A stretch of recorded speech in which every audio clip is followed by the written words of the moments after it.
नमस्ते, प्रणाम। मैं नीलू मौर्य अपने यूट्यूब चैनल पे आप सभी दर्शकों का स्वागत करती हूँ और मैं जा रही हूँ एक सुंदर सा शिव जी का कजरी गीत गाने। आप लोग वीडियो में बने रहिए और वीडियो को फुल आज करके देखिएगा। हर हर महादेव, राधे राधे।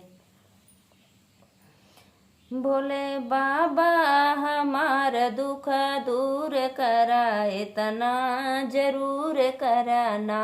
भोले बाबा हमार दुख दूर करा, इतना जरूर कराना।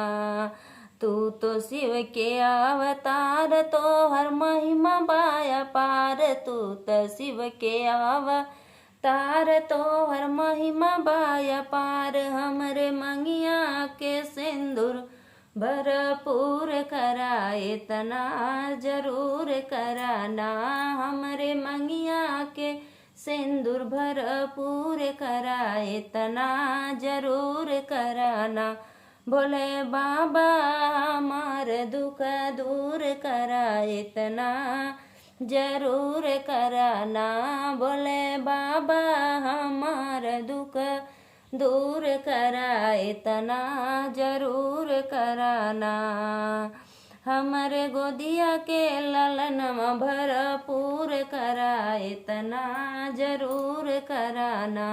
हमरे गोदिया के ललनवा भरपूर करा, इतना जरूर कराना। तू तो शिव के अवतार, तो हर महिमा बाया पार। तू तो शिव के अवतार, तो हर महिमा बाया पार।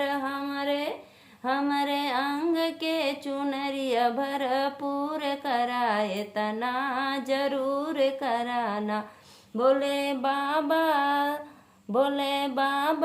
हमार दुख दूर करा, इतना जरूर कराना।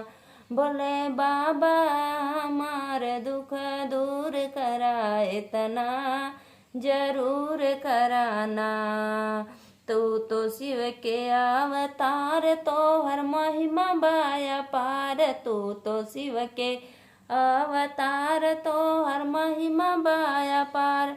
हमारा परिवारवा सुखी समृद्ध करा, इतना जरूर कराना।